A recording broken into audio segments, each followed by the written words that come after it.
शादी के पहले से ही विभा को कपड़े धोने का बड़ा शौक था। कभी नल के नीचे तो कभी तालाब के पास। अरे मेरी नीली वाली लुंगी नहीं दिख रही है। विभा की अम्मा, कहाँ रखी है लुंगी? अरे वो तो विभा ने परसों ही धोकर रखी थी आपकी अलमारी में। देखो वहीं होगी। वो ना मैंने आज धो दी, मुझे लगा कि गंदी हो गई होगी। अरे कैसे गंदी हो गई थी? उसे तो मैंने पहना भी नहीं। हे भगवान, इस लड़की के कपड़े धोने की आदत से परेशान हो गया हूँ मैं। जितना तो घर में राशन नहीं आता, उससे कहीं ज्यादा डिटर्जेंट पाउडर का खर्चा है। कि शादी करवा दो, शादी जाए अपने घर में ही करे काम, फिर चाहे घर के कपड़े धोने हो या पूरे गांव के। हाँ ठीक बोल रही हो, देखता हूँ मैं कोई लड़का। वो दिन भी आ जाता है जब विभा को देखने लड़के वाले आ जाते हैं। लड़की मुझे अच्छी लगी। होने वाली सास कहती है, बेटी अगर कुछ पूछना है तो पूछ लो। वैसे तो हमारी लड़की बहुत ही शर्मीली है, जो बोल दो वो मान लेती है, इसे क्या पूछना होगा। अरे कैसी बात कर रही हो माँ, मुझे इन लोगों के घर रहना है, सवाल तो कई है। हाँ हाँ बेटा, पूछ लो ना, क्या पूछना है। आप लोगों के घर कपड़े कौन धोता है? सास का मुंह बन जाता है। देखो, अगर तुम ये कहना चाहती हो कि तुम्हें कपड़े धोने नहीं आते तो सुन लो, कपड़े मैं ही धोती हूँ, लेकिन तुम्हारे आ जाने के बाद मैं रुमाल तक नहीं धोऊंगी। अरे चुप रहना भाग्यवान, बहू बेचारी घर आई नहीं, उसे डराना शुरू कर दिया।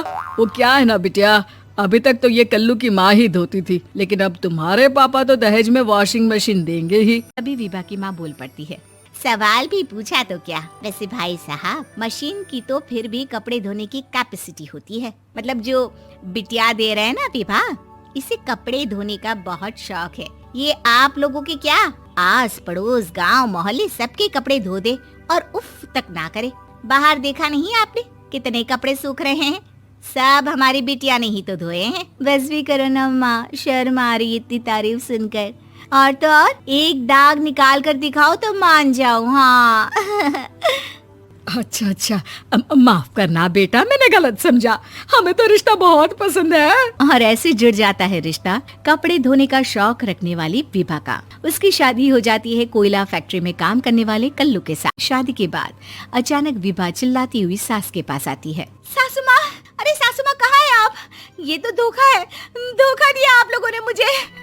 इसे ससुर के चक्कर के बारे में पता चल गया। अरे तो उसमें तुझे क्यों धोखा मिला है? अरे नल में पानी नहीं आता, कपड़े कैसे कब धुलेंगे? अच्छा अच्छा, तू पानी नहीं आ रहा उसकी बात कर रही है। तो आपने क्या सोचा? कुछ नहीं। अच्छा हाँ, तेरी माँ ने कहा था कि कपड़े धोने का शौक है तुझे, याद आया मुझे। शौक शौक बोलकर कपड़े धोने वाले मेरे जुनून को कम ना आके सासू माँ, कपड़ा धोना मेरा गुरूर है। तभी पति भी वहाँ आ जाता है। अभी अभी मैंने इसे सनी देओल की फिल्म दिखाई है, उसी के डायलॉग मार रही है माँ। अच्छा सुन, साफ साफ बता रही हूँ, पानी सुबह 4 से 6 और शाम को 10 से 12 आता है, समझी? विभा टाइमिंग सुनकर हैरान हो जाती है। ये क्या भूतों का मोहल्ला है? सुबह 4 बजे उठकर कौन कपड़े धोता है? 4 बजे टंकी में पानी जाता है, फिर सारा दिन धोना ना, किसने मना किया? अरे कैसी बात कर रही हैं? 200 लीटर की टंकी में कितने कपड़े धो लूंगी मैं? सुबह ही उठ जाऊंगी मैं। अब क्या था, विभा सुबह 4 से लेकर रात के 12 बजे तक कपड़े ही धोती रहती। एक रोज सास पड़ोस से निकलकर कहीं जा रही होती है कि साथ वाली कहती है, हाँ कल्लू की माँ, जरा ये बताओ कि 2 साड़ी है, 2 ब्लाउज और एक पेटीकोट और एक नाड़े वाला लंबा कच्छा। हाँ तो? अरे तो क्या, कितना लोगी धुलाई ये बताओ। धोबन दिख रहे हैं हम क्या?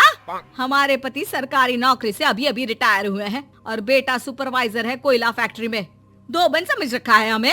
हाय रे कल्लू की अम्मा, माफ कर दो, वो तो मोहल्ले में यही सब बता रहे थे कि तुमने बहू को कपड़ा धुलवाने के काम में लगा दिया है। सास को पड़ोसन की बात सुनकर गुस्सा आ जाता है। वो घर पहुंचती है जहां घर के बाहर ही इतने सारे कपड़े सूख रहे होते हैं जितने कि किसी धोबन के घर पर। अरे ओ कल्लू की दुल्हन, बाहर निकल। माँ जी यहीं आ जाओ, बाथरूम में चादर धो रहे हैं हम। अरे अभी हम धोते हैं, तुमको बाहर निकलो। ये आस पड़ोस वाले बोल रहे हैं कि हम बहू से कपड़े धुलवा धुलवा कर उसे कपड़ा धोने वाली बना दिए हैं। अरे छोड़ो ना माँ जी, किन लोगों की बातों में आती हो? आस पास के लोगों का तो काम ही होता है कि वो किसी तरह सास बहू को लड़ा दे। बहू सारे घर के कपड़े धोती है, ये क्या कम है? बोलिए। सास को भी लग जाता है कि वो बहू का ये सनकीपन नहीं छुड़वा सकती, इससे अच्छा है कि खुद ही चुप हो जाए।